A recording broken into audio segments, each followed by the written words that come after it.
Meus queridos irmãos, minhas queridas irmãs, hoje primeiramente eu quero agradecer a todos pelos acessos aos vídeos do nosso canal.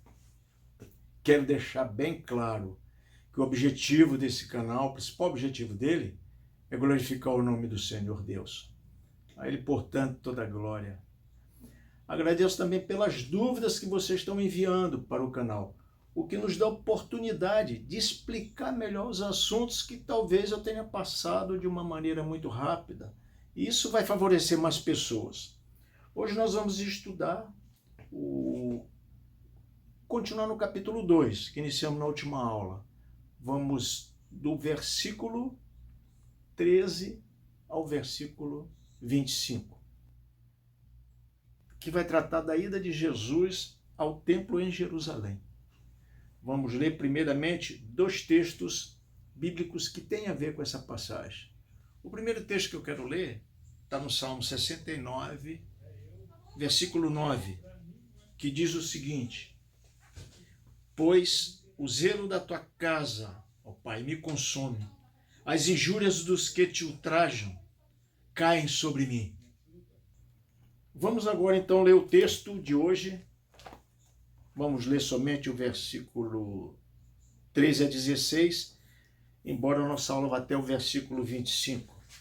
Diz assim a palavra de Deus: Estando próxima a Páscoa dos judeus, subiu Jesus para Jerusalém e entrou no templo. Os vendedores que vendiam bois, ovelhas, pombas e também cambistas assentados.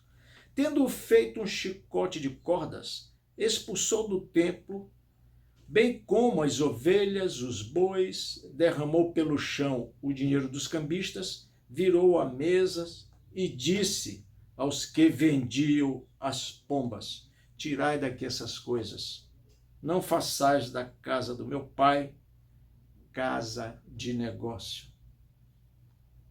É um texto muito interessante, muito contundente, que mostra bem a pessoa de Jesus, o seu caráter, a sua maneira de ser e de agir. Mas por que Jesus foi até Jerusalém?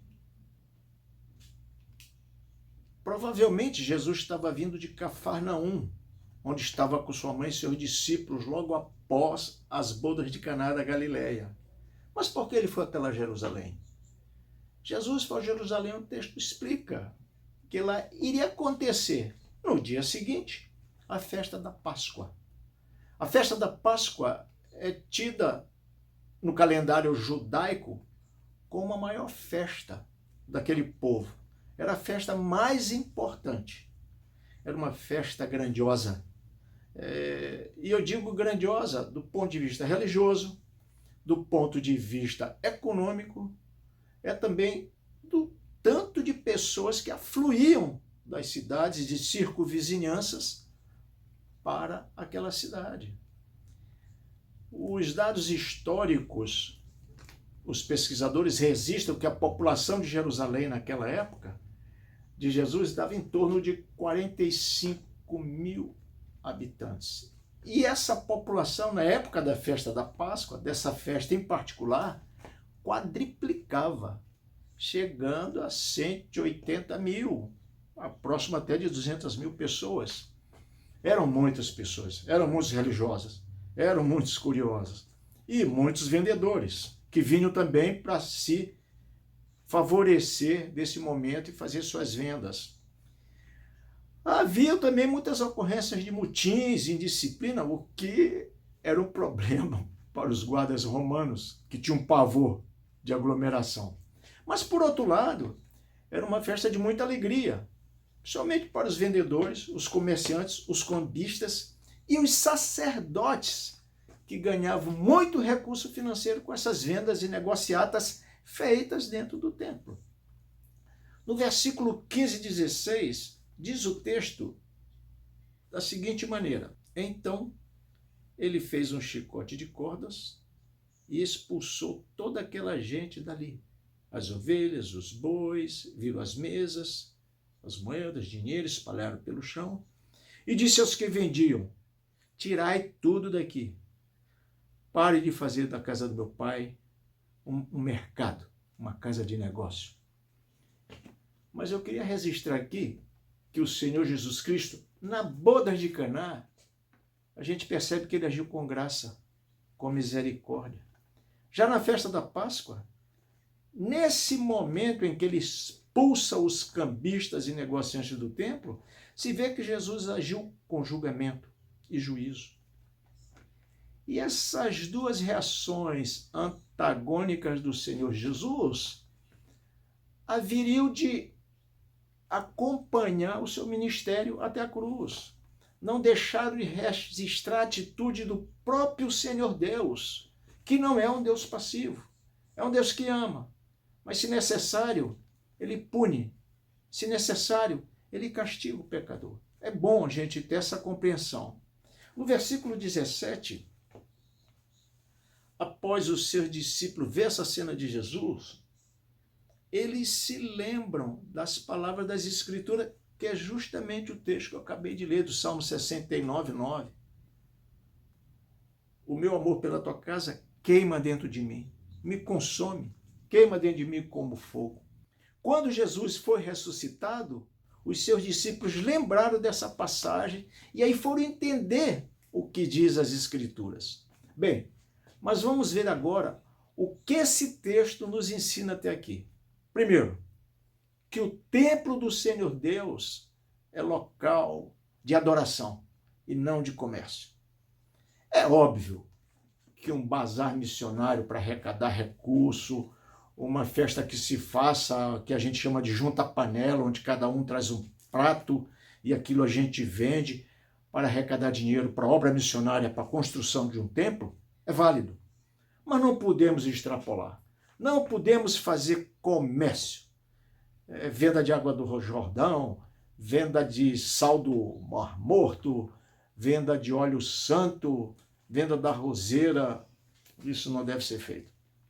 Jesus está aqui justamente condenando essa prática abusiva. Segundo, Jesus, com essa atitude, está condenando a prática dos sacerdotes que lucravam muito com essas negociatas dentro do templo. Por que não fazer isso nas praças? Nas feiras que naquele tempo já existia, na cidade, feiras públicas. Mas não poderia fazer isso no templo. Jesus não permitiu. Jesus abomina essas atitudes. Terceiro, Jesus está mostrando que Deus requer respeito, reverência e verdadeira adoração no seu templo. Deus quer reverência no templo, nos cultos, nas suas casas de oração. Bem, essa atitude do Senhor Jesus, ela vai cair como uma grande afronta para os sacerdotes, que a partir de então se tornaram ferrenhos opositores e perseguidores de Jesus por todo o seu ministério. E fazem isso até a cruz. Em quarto lugar, nós podemos considerar também um fato muito importante, preste atenção. Aquela atitude no templo, Jesus está chamando a atenção para o verdadeiro Cordeiro, que era ele. A verdadeira oferta sacrificial de Deus, que era ele, em favor dos homens. E que após a sua livre entrega à cruz para nos libertar, a verdadeira adoração não precisaria ser mais feita no templo, porque seria a partir daí uma adoração em espírito e em verdade. Jesus, assim, é o novo templo. Jesus, assim, é uma porta aberta para receber pessoas, não só de Israel e das redondezas, mas de todo mundo. Percebeu? Bem, no versículo 18, aparece um fato que eu considero bem curioso. Os judeus perguntam a Jesus assim: que milagre você pode fazer para nos provar que você tem autoridade para fazer tudo o que você fez aqui, sair quebrando tudo? Esse versículo é curioso porque se percebe aí o quanto os milagres de Jesus já incomodavam o povo judeu. Eles já presenciaram alguns milagres, alguns deles, e tinham notícia que o povo trazia para eles dos milagres, dos sinais sobrenaturais que Jesus fazia. E eles percebiam que somente quem procede de Deus poderia fazer os milagres e os sinais que Jesus fazia. E não aquele galileu, aquele nazareno. Esse não podia ser o enviado de Deus. Esse nazareno, galileu, não podia ser o rei de Israel. Não poderia ser o libertador do povo. Não poderia ser a resposta da grande espera do Messias prometido. Não poderia ser o sumo sacerdote de Deus. Mas os milagres estavam ali. Os milagres praticamente os encurralavam. Não podia ser verdade. Eles não entendem. Porque para fazer milagre tem que vir de Deus. E eles não podiam admitir que um pobretão, carpinteiro de Nazaré, fosse realmente o enviado de Deus. Mas esses milagres os povos já comentaram. E eles queriam ver o milagre. Nos faz o milagre para que a gente tenha certeza de que você tem autoridade para fazer o que fez. Para essa atitude deles, Jesus dá uma resposta que só João registra. Ele dá uma resposta interessante. Jesus diz o seguinte: destrua esse templo que eu reconstruirei em 3 dias. Bem, depois dessa resposta, eles não entenderam mais nada. Também Jesus, às vezes, não facilitava o seu discurso. Jesus não queria que todos percebessem o que ele estava querendo pregar. Isso acontece muito. Aí no versículo seguinte ele diz assim: mas esse santuário foi construído em 45 anos.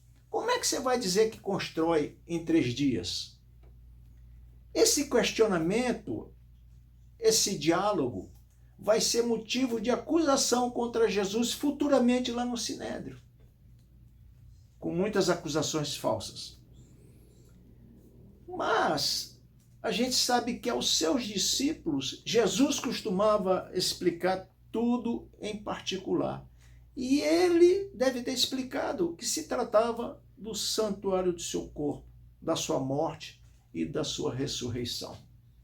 Bem, queridos, essa festa da Páscoa, ela durava mais ou menos 7 dias. E nessa festa, Jesus curou, ensinou, se zangou, criou uma polêmica na cabeça deles e fez muitos milagres. Com relação aos milagres, a gente observa no versículo 23 que João vai dizer que muitos creram nele. Inclusive, alguns sacerdotes creram em Jesus durante essa festa da Páscoa. Olha só que interessante. E os versículos 24 e 25, João registra que Jesus de fato não acreditava neles. João registra que Jesus não acreditava nesse tipo de crença. Jesus é onisciente. Jesus percebia quem de fato estava crendo com o coração. Jesus via que era uma crença imediatista. Era uma crente meramente intelectual. Eu vi o milagre, então eu acredito. Mas a crença que Jesus requer de todos, de cada um de nós, procede de uma fé verdadeira. Fé essa que é dom de Deus. Fé essa que é colocada pelo Espírito Santo no coração do homem. A partir de então, esse passa a crer em Jesus. E o assume, e o aceita. Coisa essa que fervia na cabeça do povo judeu, dos sacerdotes, e não aceitava Jesus, um pobretão, como filho de Deus. Veja bem, eles aceitavam muitas vezes os milagres, mas não acreditavam nele como sendo o filho de Deus. E quem crê em Jesus, quem crê pela fé verdadeira, se impacta na alma. E a primeira reação de quem crê é o seguir, é o aceitar como o Senhor e o Salvador. Já é uma nova pessoa. O que a Bíblia vai definir como natureza espiritual. E essa natureza é que vai justificar que somos de fato filhos de Deus, como disse João no capítulo 1, que quem nasce de Deus é filho de Deus, quem nasce do Espírito. É um assunto maravilhoso, um assunto intrigante. Nós tivemos aspectos nessa aula de hoje muito reveladores do nosso Senhor Jesus Cristo, nosso ícone, nosso Senhor. Vamos continuar nossas aulas. Espero que você nos acompanhe, que você divulgue o nosso canal, para que mais pessoas possam ser abençoadas, possam se privilegiar dessas aulas. Simples, mas a Bíblia verdadeira, como ela é apresentada. Que o Senhor te abençoe. Amém.